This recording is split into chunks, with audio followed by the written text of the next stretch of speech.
The stagecoach lurched to a halt in front of the weathered trading post, and Miriam Novak pressed her face against the dusty window, searching for something resembling the fresh start she had been promised in letters that now felt like distant dreams.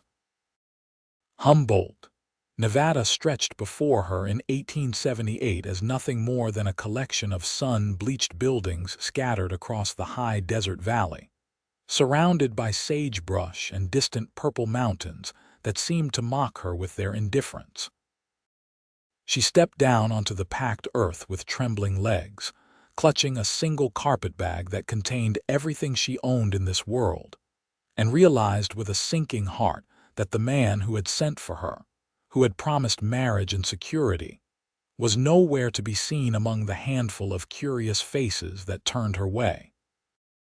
The wind kicked up alkali dust that stung her eyes and caught in her throat.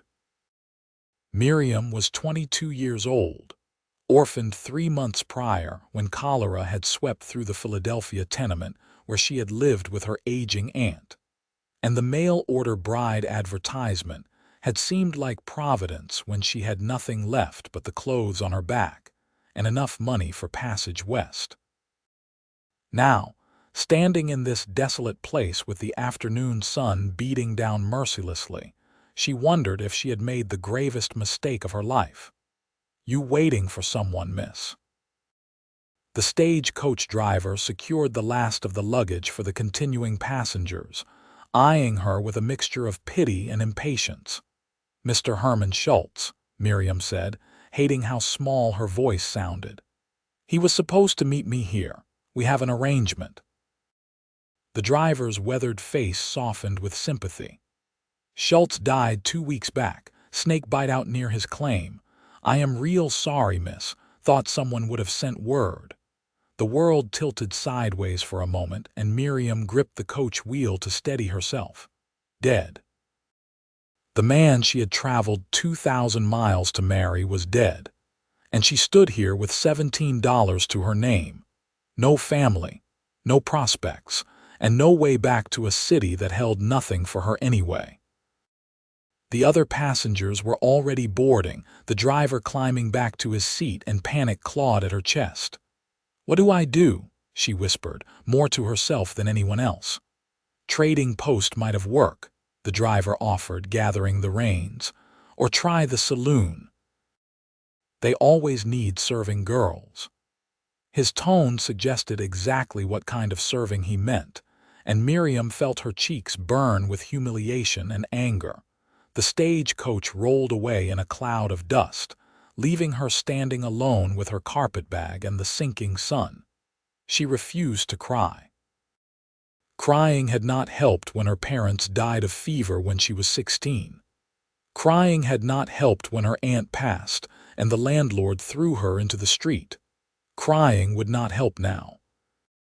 Miriam straightened her spine, smoothed her travel-stained gray dress, and walked toward the trading post with as much dignity as she could muster. A painted sign proclaimed it as Jensen's Supplies and Provisions. Through the window, she could see shelves stocked with goods and a tall figure moving behind the counter.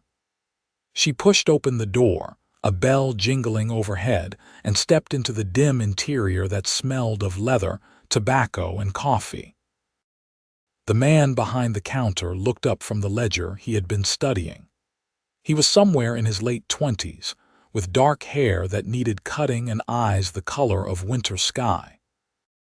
His face was all hard planes and angles, weathered by sun and wind, with a few days' worth of stubble darkening his jaw.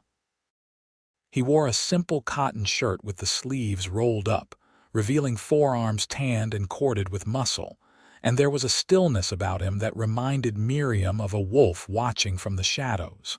"Help you?" His voice was low and rough, as if he did not use it often. Miriam lifted her chin. "I am looking for work, any kind of honest work you might have available." Those ice-blue eyes studied her for a long moment, taking in her worn dress, her carpetbag, the dust on her boots. "You are the one who came for Schultz." It was not a question, but she nodded anyway. Miriam Novak. And yes, I was. The driver told me what happened, Vincent Jameson. He did not offer his hand, just kept watching her with that unsettling intensity. This is my place. I do not need help. Desperation made her bold. I can cook, clean, keep accounts, so tend animals. I grew up working. I am not afraid of hard labor, and I am a quick learner. I do not need much, just enough for room and board until I can figure out my next step. There is not much call for governesses or seamstresses out here, Vincent said, but something in his expression had shifted, a flicker of something that might have been reluctance or curiosity. Most women who come through here are heading somewhere else or working at the saloon. I am not most women, Miriam said, meeting his gaze steadily even though her heart hammered against her ribs. And I am not going to work at a saloon. There has to be something I can do to earn my keep honestly. Vincent closed the ledger with a decisive thump and came around the counter. Up close, he was taller than she had realized, probably 6 feet or more, with broad shoulders and the lean build of someone who worked hard every day. There was a scar cutting through his left eyebrow and another one along his jaw, stories written in old violence that made her wonder what kind of life he had lived. "You know anything about inventory?" he asked abruptly. "I kept the accounts for my aunt's boarding house for 6 years. I know numbers and record keeping." He gestured toward the shelves that lined the walls, stocked with everything from canned goods to rope to mining supplies. "My system is a mess. I know what I have got mostly, but the bookkeeping is terrible. I have been meaning to organize it properly for months, but I hate that kind of work. Stock needs to be counted, logged, and I need to know what to reorder from Sacramento." Hope fluttered in Miriam's chest, fragile as moth wings. "I can do that. There is a room out back, used to be for storage. It is small, but it has a bed and a stove. You can stay there. I will pay you $20 a month plus room and board. You get the inventory sorted, keep the books, and help in the store when customers come in.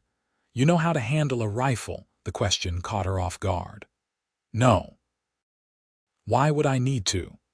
"Because this is Nevada territory and things happen. I will teach you. Out here, everyone needs to know how to protect themselves." Vincent walked to the door and locked it, flipping the open sign to closed. "Come on, I will show you the room." She followed him through the store and out a back door into a small yard that held a chicken coop, a vegetable garden struggling in the harsh soil, and a tiny cabin that looked like it might blow over in a strong wind. Vincent pushed open the door to reveal a single room barely big enough for the narrow iron bed, a potbelly stove, a small table with one chair, and a trunk for storage. It was sparse and plain, but it was clean, and the roof looked sound. "It is not much," Vincent said, and for the first time she heard something almost apologetic in his voice. "It is perfect." Miriam set down her carpetbag and turned to face him. "Thank you, Mr. Jameson. You do not know what this means to me." "Vincent," he corrected. "And I am not doing this out of charity. I need the help and you need work. That is a fair trade. You start tomorrow morning. I will bring breakfast around sunup." He left before she could say anything else, the door closing behind him with a soft click. Miriam sank down onto the bed and finally let herself take a full breath. She was still stranded in the middle of Nevada with almost nothing to her name, but she had a roof over her head and honest work.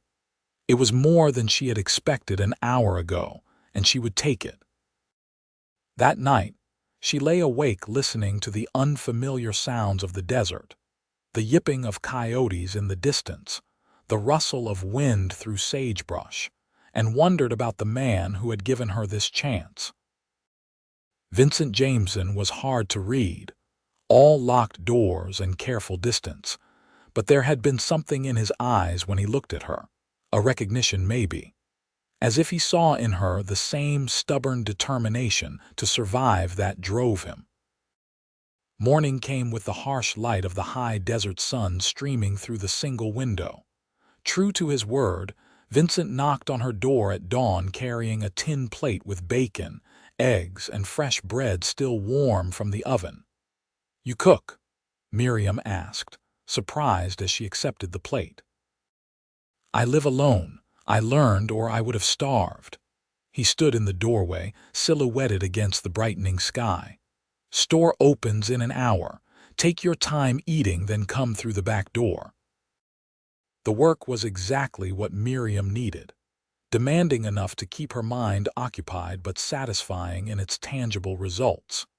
She spent the first week taking inventory, climbing ladders to count cans on high shelves, documenting every item in neat columns in a new ledger. Vincent had not been exaggerating about the state of his bookkeeping. His old records were a chaotic mess of crossed-out numbers and cryptic notations that only he could decipher. As she worked, Miriam learned the rhythm of the trading post. Miners came down from the claims in the surrounding hills, buying supplies on credit against the gold they hoped to find. Ranchers stopped in for ammunition and tobacco. Families passed through heading west to California, buying provisions for the next leg of their journey. And through it all, Vincent moved with quiet efficiency, knowing exactly where everything was, remembering every customer's name and their circumstances, extending credit when he probably should not have. "You are going to go broke if you keep lending money to people who cannot pay," Miriam said one afternoon after a prospector had walked out with $50 worth of supplies and a promise to pay when his claim came through. Vincent glanced at her from where he was restocking shelves with bags of flour. "That is Bill Henderson. He has 3 kids and a wife with consumption. His claim is worthless and he knows it, but he is too proud to accept charity. So I extend credit and he gets to keep his dignity." "And you never get paid." "I get paid in other ways. Bill is the best tracker in the territory. Last winter when my horse went missing, he found it in 2 hours. When the store roof started leaking, he patched it for free. Out here, community matters more than dollars." It was a philosophy that made no business sense, but somehow made perfect human sense, and Miriam found herself respecting him for it, even as she worried about the mounting columns of unpaid debt in the ledger. 3 weeks into her employment, Vincent made good on his promise to teach her to shoot. He closed the store early one evening and led her out into the desert with a rifle and a collection of empty tin cans. "First rule," he said, loading the Winchester with practiced ease. "Always assume a gun is loaded, and never point it at anything you do not intend to kill. Second rule, respect the weapon. It is not a toy, and it is not something to be afraid of. It is a tool, same as a hammer or a plow, and like any tool, you need to know how to use it properly." He showed her how to hold the rifle, how to sight along the barrel, how to breathe and squeeze the trigger instead of jerking it. The first shot went wild, the recoil surprising her and nearly making her drop the gun. Vincent steadied her with hands on her shoulders, his touch impersonal but solid. "Again," he said simply.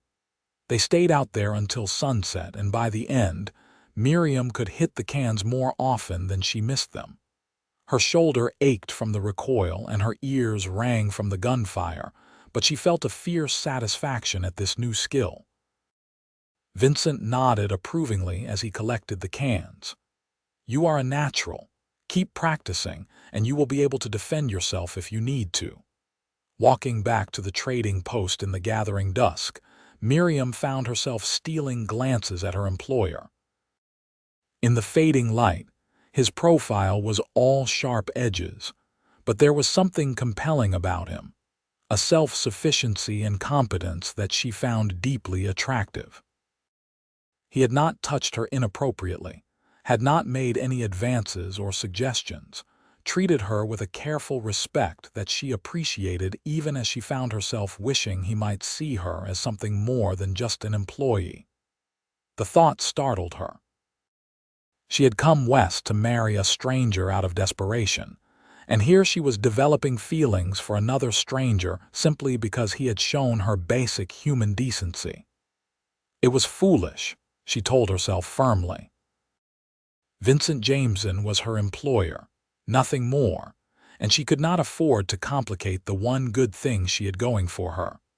But over the following weeks, she could not help but notice the small things. The way Vincent always made sure she had enough to eat, bringing her meals 3 times a day without fail.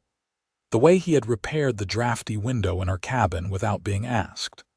The way his rare smiles transformed his entire face, making him look years younger. The way he sometimes watched her when he thought she was not looking, with an expression that held something warmer than mere employer interest.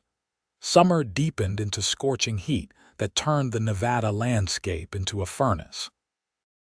Miriam adapted, learning to work in the early morning and late evening, taking refuge from the midday sun. The trading post had a decent business, enough to keep them busy, but not so much that they were rushed. It gave them time to talk during the slow hours, and gradually, Vincent began to open up. He had been in Nevada for 5 years, he told her, having come west from Kansas after the war. He did not talk much about his time as a soldier, but Miriam could see the shadows it had left in his eyes. He had worked as a ranch hand, a freight driver, a guard for a silver mine, saving every penny until he could buy the trading post from its previous owner, who wanted to retire to San Francisco. "I was tired of working for other people," Vincent said one evening as they sat on the porch watching the sunset paint the mountains gold and purple. "I wanted something that was mine, something I could build with my own hands. This place was run down and barely profitable, but it had potential. I saw what it could become." Miriam understood that impulse deeply. "That is what I want too, something of my own, a place where I belong." He looked at her then, really looked at her, and she saw her own longing reflected in his eyes. "You belong here, Miriam. You have made this place run better than it ever has. I do not know what I would do without you now." Her heart stuttered at the words, at the sincerity in his voice. "You would manage. You managed before I came. I survived before you came. That is not the same thing." Vincent stood abruptly, as if he had said too much, and went inside, leaving Miriam sitting there with her pulse racing and her mind spinning. August brought a crisis that changed everything between them. A group of men rode into town one blazing afternoon, 6 of them, hard-eyed and dangerous-looking. They tied their horses outside the trading post and came in with the swagger of men used to taking what they wanted. Miriam was behind the counter and Vincent was in the storeroom when the leader, a thick-necked man with a drooping mustache, slapped his palm on the counter hard enough to make her jump. "We need supplies. Ammunition, food, whiskey. Put it on credit. We will pay when we strike it rich." Miriam recognized the type from her years in Philadelphia, men who lived on bluster and intimidation. "I am sorry, but we do not extend credit to people we do not know. Cash payment only." The man's face darkened.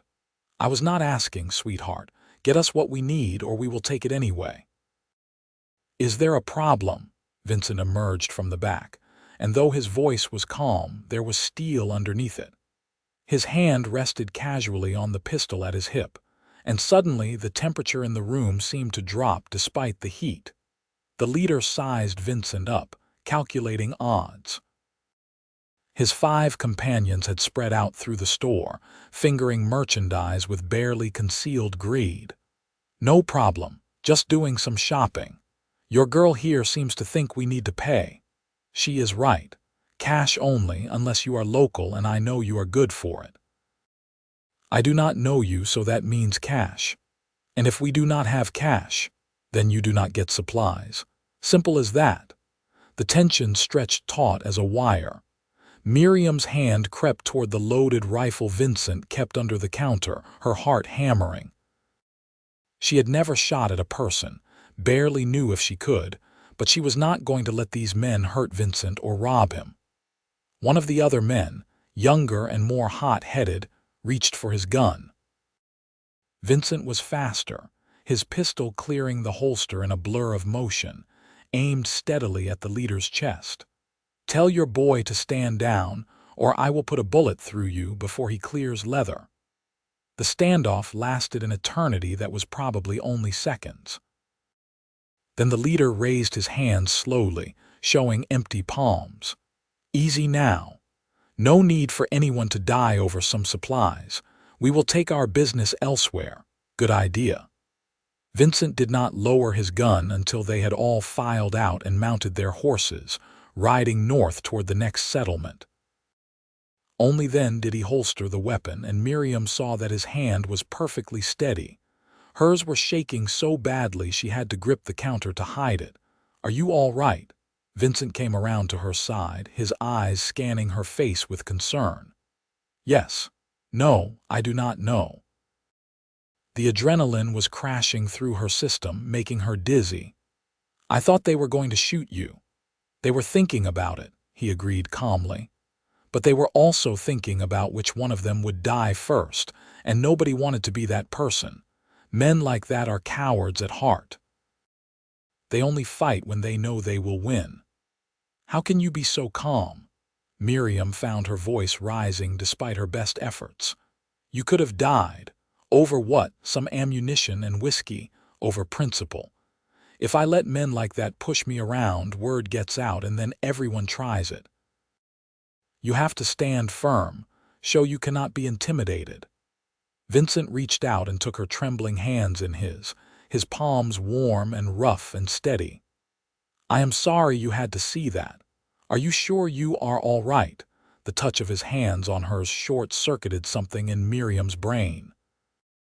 Without thinking, acting on pure instinct and leftover fear, and something that had been building inside her for weeks, she rose on her toes and kissed him. For a heartbeat, Vincent went completely still. Then his arms came around her, pulling her close, and he was kissing her back with a hunger that matched her own. It was nothing like the chaste kiss she had shared with a boy back in Philadelphia when she was 17. This was raw and desperate and real, tasting of dust and danger and desire, and when they finally broke apart, both breathing hard, Miriam saw her own stunned wonder reflected in his face. "I have wanted to do that for weeks," Vincent said, his voice rough. "But I did not think it would be right. You work for me, and I did not want you to think I expected anything beyond honest work. I have wanted it too." Miriam kept her hands fisted in his shirt, afraid that if she let go, the moment would shatter like glass. "I know it is probably foolish. I barely know you, and I have made so many mistakes already. But Vincent, when I thought those men might hurt you, I realized that I care about you. More than I should, more than is sensible, but I cannot help it." He cupped her face in his hands, thumbs brushing across her cheekbones. "There is nothing foolish about it. I care about you too, Miriam. From the moment you walked into my store with nothing but determination and courage, I have been fighting against falling for you. I told myself it was not fair to you, that you needed stability and security, not some broken-down soldier trying to make a go of a trading post in the middle of nowhere. But I am tired of fighting it. Then do not fight it." She kissed him again, softer this time, sweeter. "We both came out here with nothing, Vincent, but maybe together we can build something that matters." Those words seemed to break something open in him. He pulled her close and held her like she was precious, like she was worth protecting. And Miriam felt tears prick her eyes at the sheer relief of being wanted, of being valued, of finding in this harsh landscape someone who saw in her what she had always hoped she could be. They stood like that for a long time, holding each other in the empty store while the afternoon light slanted through the windows and painted everything gold. Finally, reluctantly, Vincent pulled back just enough to look at her. "If we are going to do this, we are going to do it right. I want to court you properly, Miriam. I want to build a real relationship, not just grab at something out of loneliness or convenience. You deserve that." "I do not need fancy courtship," she protested. "We are not in Philadelphia. This is Nevada. Even in Nevada, people deserve to be treated right." He smiled, and it transformed his whole face. "Besides, I have never courted anyone before. I want to see if I can figure it out." So began the strangest and sweetest courtship Miriam could have imagined. By day, they worked together in the trading post, maintaining a professional demeanor when customers were present, though Miriam caught Vincent watching her with softness in his eyes more than once. By evening, after the store closed, they would sit on the porch and talk for hours, sharing their histories, their dreams, their fears. Vincent told her about growing up on a hardscrabble farm in Kansas, about losing his parents to a tornado when he was 15, about the horrors he had seen in the war that still sometimes woke him in the night. Miriam told him about her lonely childhood, about her aunt who had been kind but distant, about the desperation that had driven her west. "I keep thinking about what the driver said when he left me here," Miriam said one night, watching the stars emerge in the vast Nevada sky. "About working at the saloon. If you had not given me a chance, that might have been my only option. I am not sure I would have survived that with my soul intact." Vincent reached over and took her hand, lacing his fingers through hers. "I am glad I was here. I am glad you walked through that door. You have made everything better, Miriam. The store, yes, but also my life. I did not realize how lonely I was until you came and made me remember what it feels like to share things with someone." On Sunday afternoons, Vincent would close the store and they would take long walks into the desert, and he taught her the names of plants and animals, showed her how to find water in the dry washes, how to read the weather in the shape of clouds over the mountains. Miriam loved these expeditions, loved the way Vincent seemed to relax away from the store, the way he would sometimes reach for her hand as they walked, the way he looked at her like she was the most fascinating thing in this whole wild landscape. One evening in late September, as the brutal summer heat finally began to ease, Vincent asked her to come with him on a ride. They saddled 2 horses from the small stable behind the trading post and headed east into the hills as the sun began its descent. Miriam had learned to ride over the summer, another skill Vincent had patiently taught her, and she loved the freedom of it, the wind in her face and the rhythm of the horse beneath her. Vincent led her to a high ridge that overlooked the valley. Humboldt spread out below them, small and insignificant in the vast landscape, and beyond it, the desert stretched to the horizon in shades of purple and gold as the sun set. It was breathtakingly beautiful, wild and harsh and perfect. "I come up here sometimes when I need to think," Vincent said, dismounting and helping her down. "When everything feels like too much, this place reminds me why I stayed. The world is so big, Miriam. Our problems are real, but they are also small compared to all this." They sat on a flat rock and watched the light change, and Miriam leaned against Vincent's shoulder, feeling utterly content. This was what she had been searching for without knowing it, not security or comfort exactly, but belonging. The sense that she had found her place in the world and the person she was meant to share it with. "Miriam," Vincent said quietly, "I need to tell you something." She turned to look at him, concerned by the seriousness in his tone. "What is it? I love you."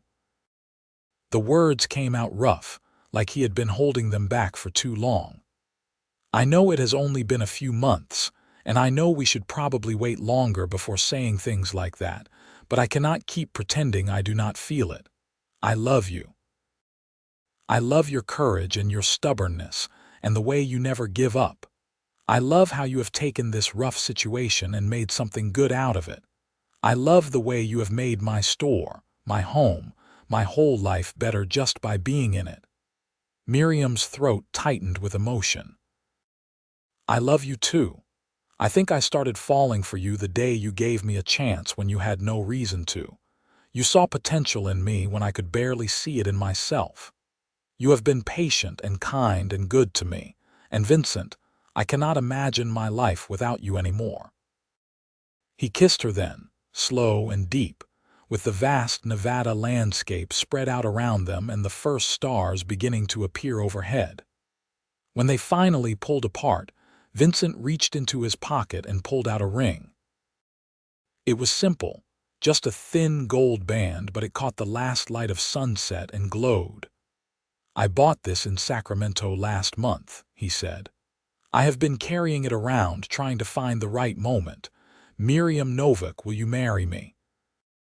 Will you help me build a real life here, not just a store but a home and a family? Together, I think we can make something incredible. We can build everything we need." Tears streamed down Miriam's face as she nodded. "Yes, yes, of course I will marry you."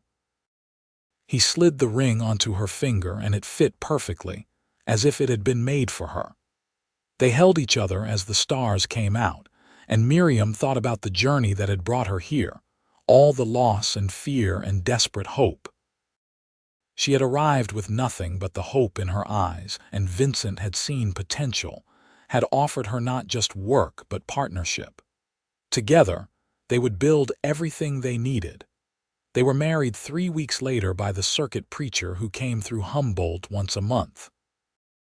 It was a simple ceremony held in the trading post, with a handful of locals as witnesses.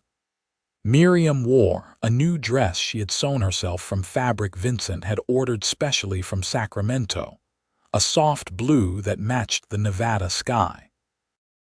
Vincent wore a new shirt and had trimmed his beard and hair, looking almost uncomfortable in the unfamiliar formality. But when he took her hands and spoke his vows, his voice was steady and sure, and the love in his eyes made Miriam feel like the luckiest woman in the world. That night, Vincent carried her across the threshold not of the tiny cabin she had been living in, but of his own quarters behind the store, a larger room that he had been secretly renovating for weeks. He had built a proper bed frame, hung curtains on the windows, even installed a real wood stove for cooking. It was still simple and plain by city standards, but to Miriam, it was perfect. "Welcome home, Mrs. Jameson," Vincent said, setting her down gently and cupping her face in his hands. "I like the sound of that," Miriam whispered. And then there was no more talking, just the two of them finally coming together as husband and wife, learning each other in the darkness, building something new and precious between them. The next months were the happiest of Miriam's life. They fell into an easy rhythm, working together in the store by day and sharing their evenings and nights as newlyweds. The trading post continued to thrive under their combined management, Miriam's organizational skills and bookkeeping complementing Vincent's knowledge of stock and customers. They began to expand, adding new product lines, improving the displays, even talking about building an addition to handle more inventory. Winter came to the Nevada desert, not with snow but with bitter cold that seemed to cut right through the walls. They huddled close at night, and Vincent told her stories about his childhood while she mended clothes by lamplight. They made plans for the future, talking about how they might buy a piece of land and build a proper house, maybe start a small ranch in addition to the store. Miriam loved these conversations, loved the way Vincent valued her input, treated her as a true partner in all decisions. "What about children?" Vincent asked one night in January as they lay in bed listening to the wind howl outside. "Do you want them?" Miriam turned to face him, studying his expression in the dim light. "Do you? I never thought I would," he admitted. After the war, I could not imagine bringing a child into a world that could be so brutal, but now, with you, I find myself thinking about it. A son or daughter to teach things to pass the store on to someday. A family, a real family. I want that too, Miriam said softly. I want to build a life with you, Vincent, not just a business but a whole life, children and grandchildren and growing old together. He kissed her forehead. Then, that is what we will do. Together, we can build everything we need. Spring arrived with a riot of wildflowers that transformed the harsh desert into something almost magical. Miriam discovered she was pregnant in April, and the joy on Vincent's face when she told him was something she would remember for the rest of her life. He became almost comically protective, insisting she stop lifting heavy items in the store, fussing over whether she was eating enough, driving her half crazy with his concern even as she loved him for it. "I am pregnant, not made of glass," she protested one afternoon when he tried to prevent her from climbing a ladder to retrieve something from a high shelf. "You are carrying my child," Vincent countered. "That makes you the most precious thing in the world, and I am going to take care of you whether you like it or not." She could not argue with that kind of devotion, so she learned to accept his help with grace, and Vincent learned to trust that she knew her own limits. It was a compromise, like so many things in their marriage, built on mutual respect and love. The baby was born on a cold December night, delivered with the help of the local midwife and a very anxious Vincent pacing outside the door. It was a boy, healthy and strong-lunged, with dark hair like his father and his mother's determined chin. They named him Thomas Vincent Jameson, and when Vincent held his son for the first time, tears streaming unashamedly down his face, Miriam thought her heart might burst from happiness. "He is perfect," Vincent whispered, cradling the tiny bundle with infinite care. "You are perfect. I never knew I could feel this much, Miriam. I never knew life could be this good." The next few years passed in a blur of hard work and domestic joy. Thomas grew from infant to toddler, taking his first steps in the trading post while his parents worked, charming customers with his gap-toothed smile. The business continued to expand. Vincent and Miriam saved every penny they could spare, investing in improvements and inventory. They hired a young man named Peter to help with the heavier work, giving them more time to focus on Thomas and their plans for the future. In the spring of 1883, they finally bought the piece of land they had been dreaming about. 20 acres just outside Humboldt with a creek running through it, and good grazing for livestock. Vincent spent every spare moment that summer building a real house with proper walls and multiple rooms and a porch that wrapped around 2 sides. Miriam helped when she could, holding boards while Vincent hammered, mixing mortar, painting window frames. It was back-breaking work, but they did it together, and watching their home rise from the desert felt like witnessing a miracle. They moved in that October, leaving the cramped quarters behind the store and spreading out into the spacious new house. Thomas, now 3 years old, raced through the empty rooms shrieking with delight at having so much space to explore. That first night, sitting on their new porch and watching the sunset paint the mountains gold and purple, Vincent pulled Miriam close. "Do you remember what I said to you that day on the ridge before I proposed? You said a lot of things," Miriam teased, leaning into his warmth. "I said that together, we could build everything we needed. And look at what we have built, Miriam. A business that supports us and provides value to the community. This house, this land, our son, a whole life piece by piece because we refuse to give up." Miriam thought back to the terrified young woman who had stepped off the stagecoach 5 years earlier with nothing but hope and $17. That girl had been desperate and lost, But she had also been brave, and that bravery had led her here, to this perfect moment with the man she loved and the life they had created together. "I arrived with nothing," she said quietly, "but you saw potential. You gave me a chance when you did not have to, and you loved me when I thought no one ever would. Vincent, everything good in my life started the day I walked into your store. And everything good in mine started when you refused to give up." He kissed the top of her head. "You could have gone to work at the saloon. You could have begged for a ticket back east. But you stood there with your chin up and your eyes fierce and told me you would do any honest work I had. That is when I knew you were special. That is when I started falling for you." They sat in comfortable silence as the stars emerged, and Miriam felt a deep, abiding contentment. Life was not always easy. The store had bad months along with good ones. The ranch work was constant and demanding. Thomas was a rambunctious child who tested their patience regularly. But through it all, she and Vincent faced everything together, partners in the truest sense. In the spring of 1884, Miriam discovered she was pregnant again. This time, the baby was a girl, born on a warm June evening with the smell of sagebrush coming through the open windows.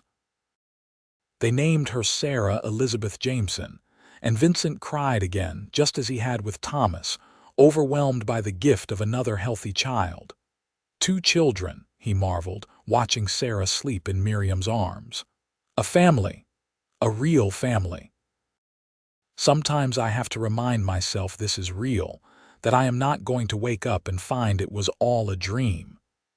"It is real," Miriam assured him. "We made it real, Vincent. We built this life with our own hands and refused to let anything stop us." Thomas was initially suspicious of his baby sister, but within weeks, he had appointed himself her fierce protector, bringing her his favorite toys and patting her head gently when she cried. Watching her children together, Miriam felt a surge of love so powerful it almost frightened her. This was what she had been searching for all those years ago, this sense of belonging and purpose and family. The trading post continued to prosper. By 1886, they had expanded the building, adding a whole new section for mining equipment and feed supplies. Vincent hired 2 more employees, freeing up more of his and Miriam's time for the ranch and the children. They bought cattle and horses, built proper corrals and a barn, transformed their 20 acres into a working ranch that supplemented the income from the store. It was hard work, endless work, but it was satisfying in a way that nothing else had ever been. Miriam would stand on her porch in the early morning, watching Vincent and Thomas, now 7 years old and determined to help with every ranch chore, heading out to check on the animals and feel a contentment that went bone deep. This was her life. This was what she had built from nothing but hope and determination, and the love of a good man. One evening in the summer of 1887, as they sat on the porch watching Thomas and Sarah play in the yard, Vincent turned to Miriam with a thoughtful expression. "Do you ever think about what would have happened if Schultz had not died? If he had been there to meet you at the stagecoach?"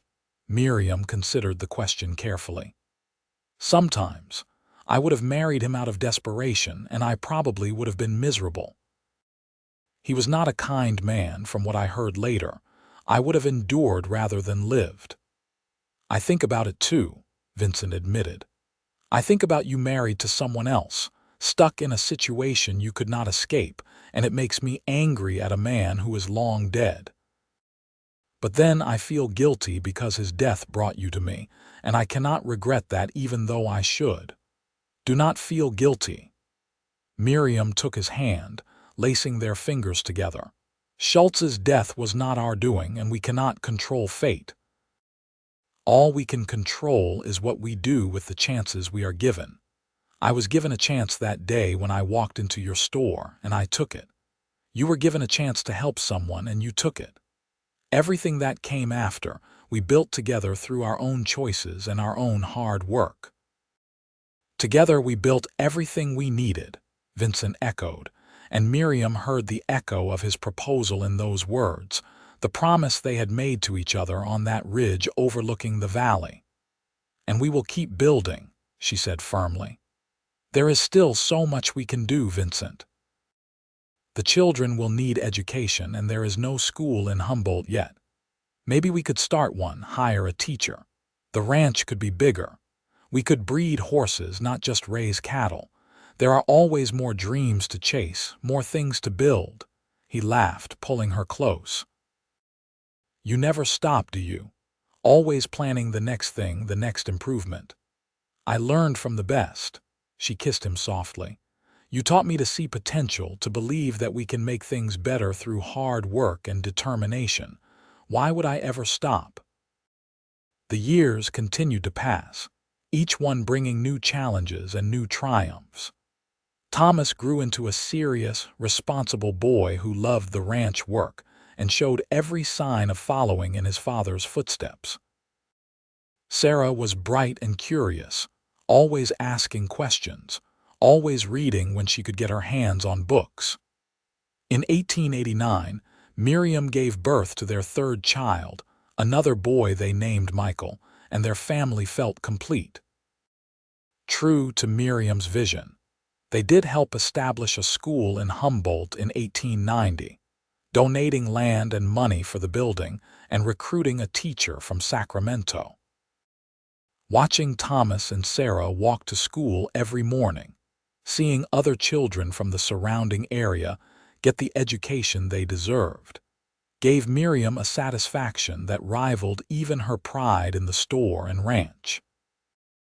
"You have done so much for this community," Vincent said one evening as they reviewed the books together, a routine they had maintained throughout their marriage. "The store provides supplies people need. The ranch provides employment. Now the school is giving children opportunities they would not have had otherwise. You should be proud, Miriam." "We should be proud," she corrected. "I did not do any of this alone. Every single thing we have accomplished, we did together."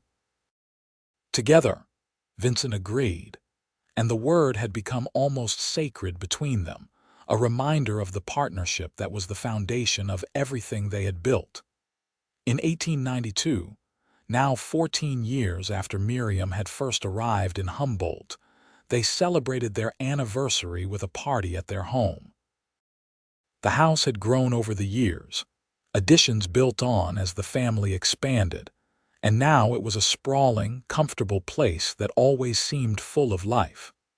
Friends and neighbors came from miles around, filling the house and yard with laughter and music and good food. Standing on the porch watching the celebration, Vincent put his arm around Miriam's waist and pulled her close. At 42, he had silver threading through his dark hair and deeper lines around his eyes, but to Miriam, he was as handsome as the day she had first met him. She was 36 now, no longer the desperate young woman who had stepped off the stagecoach, but a mature woman who had lived and loved and built something lasting. "Happy?" Vincent asked quietly. "More than I ever thought possible," Miriam said honestly. "When I came here, I was so scared, Vincent. I thought my life was over. I thought I would end up trapped in some terrible situation with no way out. But then you gave me a chance and everything changed." "You changed everything," he corrected. "I was just existing before you came, Miriam. Running the store, making enough to get by, but not really living. You taught me what it meant to have a partner, to share everything with someone. You gave me a family, a real home, a reason to keep building and improving instead of just maintaining. Every good thing in my life traces back to you." Thomas appeared at that moment, now 14 years old and nearly as tall as his father, with Sarah, 11 and full of pre-adolescent energy, and Michael, just 3 and clinging to his big brother's hand.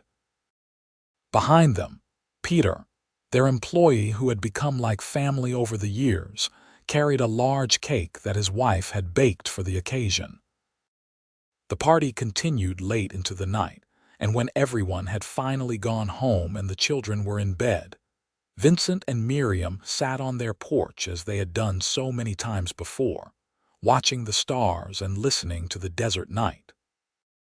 "I want to tell you something," Vincent said, taking her hand. "I have been thinking about this for a while, and I want you to know how much it means to me. Everything we have built, the store, the ranch, the house, all of it, I want it to be ours equally. Not mine that I share with you, but truly ours. I am going to have papers drawn up putting your name on all the deeds and titles. Half of everything belongs to you legally, not just in my heart." Miriam felt tears prick her eyes.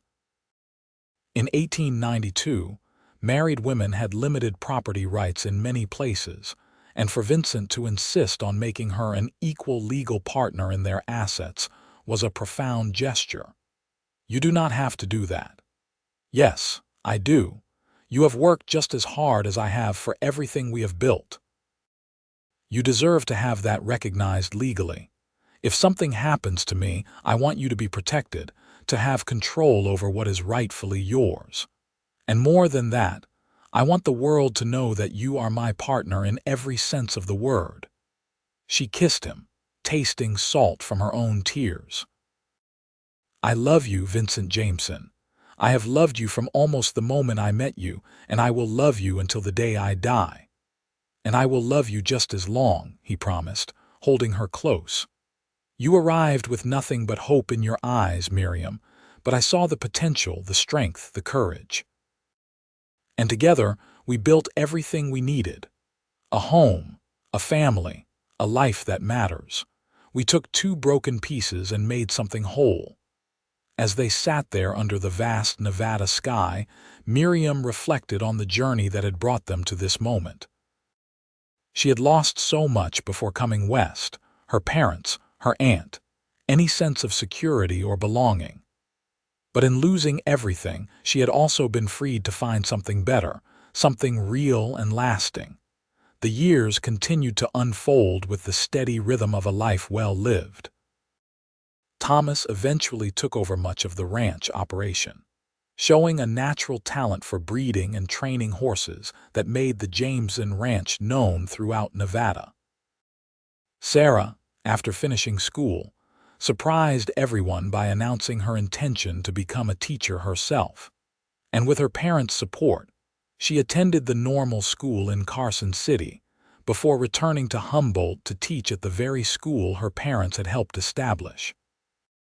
Michael, the youngest, was the dreamer of the family, always sketching and building things, and Vincent recognized in him a creative spirit that reminded him of Miriam. When Michael announced at 15 that he wanted to study engineering, Vincent and Miriam made arrangements for him to attend school in California, knowing it would mean their youngest leaving home, but also knowing they could not hold him back from his dreams. By 1900, Vincent and Miriam were in their 50s, gray-haired and weathered but still strong, still active in running the store and ranch. They had grandchildren now, Thomas having married a local girl and given them two grandsons who were the light of their lives. Sarah had married a fellow teacher, and they lived in Humboldt with their infant daughter.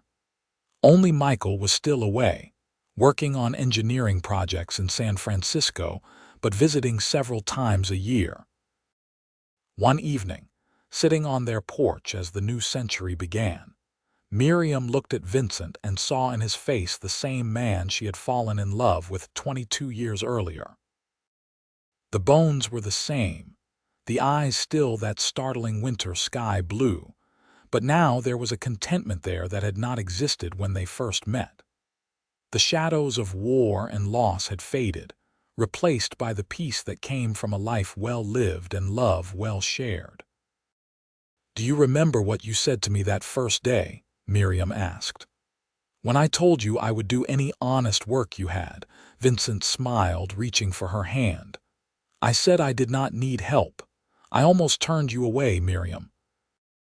If you had come in 10 minutes later, I might have been in a different mood, might have said no, and my whole life would have been different. But you did not say no. You saw something in me, even when I could barely see it in myself. I saw a woman who refused to give up, Vincent said. I saw courage and determination and hope, even in the face of terrible circumstances. I saw someone who deserved a chance, and then you took that chance and built something incredible with it. You always exceeded every expectation, Miriam. You always gave more than I could have imagined. We built it together, she insisted, as she always did. I could not have done any of this without you, Vincent. You gave me not just a job, but a partnership, a home, a family, a whole life. You saw me as an equal when society did not, treated me with respect when you could have treated me as just another employee. You loved me not for what I could give you, but for who I was. And you loved me the same way, he said softly. Two broken people who found each other and decided to build something better. Together, we built everything we needed, Miriam, and it was more than I ever dreamed possible. They sat in comfortable silence as the stars emerged, and Miriam thought about all the years they had shared, all the challenges they had faced and overcome, all the joy they had created together. She thought about the children they had raised and the grandchildren who carried their legacy forward. She thought about the business they had built from a struggling trading post into a thriving enterprise that supported not just their family but the whole community. She thought about the ranch that had grown from 20 acres and a dream into a successful operation that provided employment and good horses throughout the territory. Most of all, she thought about the man beside her, the taciturn cowboy who had taken a chance on a desperate young woman and ended up finding his other half. Vincent had taught her what true partnership looked like, what it meant to build a life with someone based on mutual respect and shared dreams. He had been her anchor when things were hard, her cheerleader when she doubted herself, her lover and friend and partner in all things. As the new century stretched before them, full of changes and possibilities they could barely imagine, Miriam felt nothing but gratitude for the journey that had brought her here. She had arrived with nothing but hope in her eyes, stepping off that stagecoach into an uncertain future. But Vincent had seen potential, had offered her not charity but opportunity, and together they had built everything they needed. The years ahead would bring their own challenges. The world was changing rapidly. Automobiles replacing horses, electricity coming even to remote Nevada towns, new inventions and ideas transforming the landscape they had known. But Miriam and Vincent faced it all together, adapting as they always had, finding ways to make the new world work for them while holding on to the values that had guided them through the early years. When Vincent's health began to fail in 1908, Miriam nursed him with the same fierce determination she had brought to everything else in her life. They had 30 years together by then, 30 years of building and growing and loving, and she was not ready to let him go.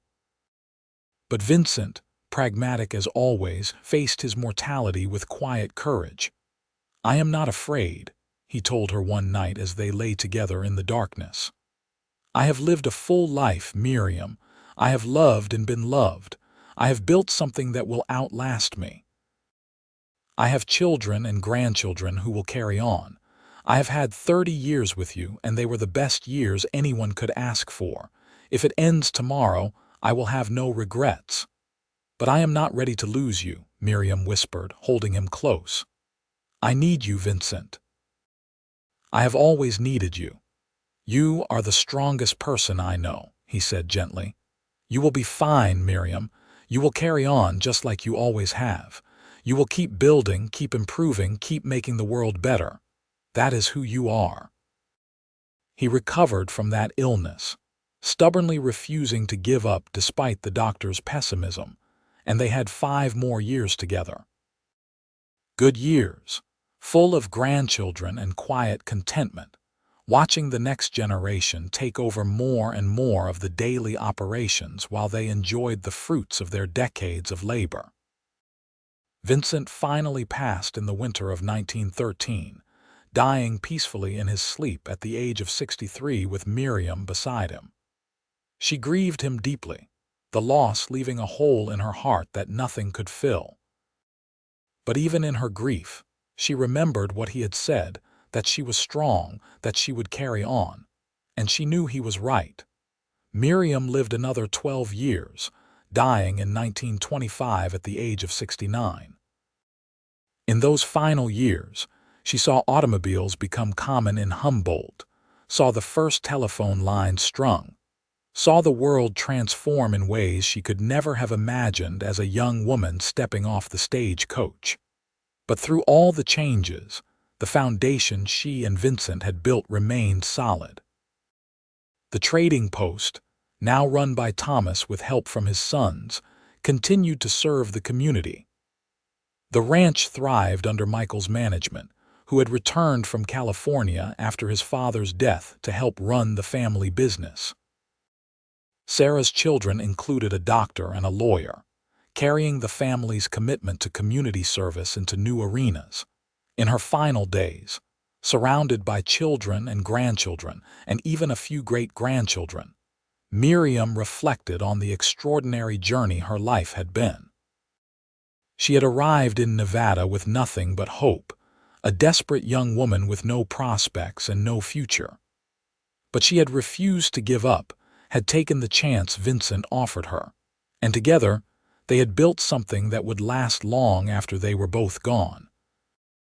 "Tell me again about how you met Grandpa," one of her great-grandchildren asked, a little girl with dark hair and blue eyes that reminded Miriam so much of Vincent it made her heart ache. "I came to town to marry a man I had never met," Miriam said, her voice weak but still clear. "But he had died, and I was stranded with almost no money and nowhere to go. I walked into your great-grandfather's store and asked for work, any kind of honest work he had, and he gave me a chance, even though he had no real reason to. He saw potential in me when I could barely see it in myself." "And then you fell in love," the little girl said dreamily. "And then we fell in love," Miriam confirmed, smiling at the memory.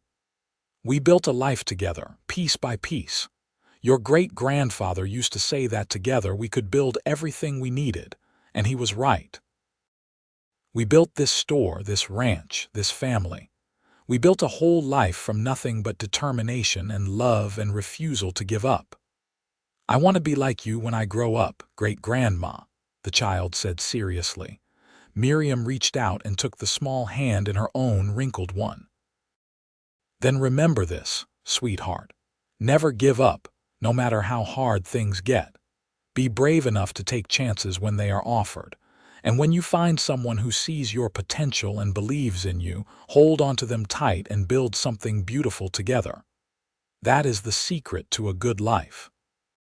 She died that night, peacefully in her sleep, just as Vincent had.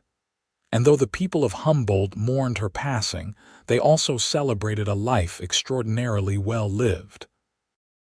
Miriam and Vincent Jameson had come to Nevada with nothing and built an empire of sorts, not in terms of vast wealth or political power, but in the things that truly mattered. A strong family, a thriving business, a community made better by their presence, and a love story that would be told and retold for generations. The trading post still stands in Humboldt, Nevada, though it is a museum now, preserving the history of those early frontier days. The ranch is still operated by Jameson descendants, now in its 5th generation of family ownership. And on the mantel in the main house, there is a photograph of a stern-looking man with winter blue eyes and a woman with a determined chin and the hint of a smile, their hands clasped together, their eyes holding all the love and partnership and shared dreams that built something lasting from nothing but hope and hard work. Their story is simple in its outline, Just two people who met by chance and chose to build a life together. But in that simplicity lies a profound truth about what matters most. That with courage and determination and someone who believes in you, you can overcome any obstacle and build anything you need. That hope, when paired with action, is the most powerful force in the world. That true partnership, true love, is not about grand gestures but about showing up every day and working together toward a shared future. Miriam arrived with nothing but hope in her eyes. Vincent saw potential. Together, they built everything they needed. And in doing so, they created a legacy that would inspire generations to come. Proof that even in the harshest landscapes, love and determination can make miracles bloom.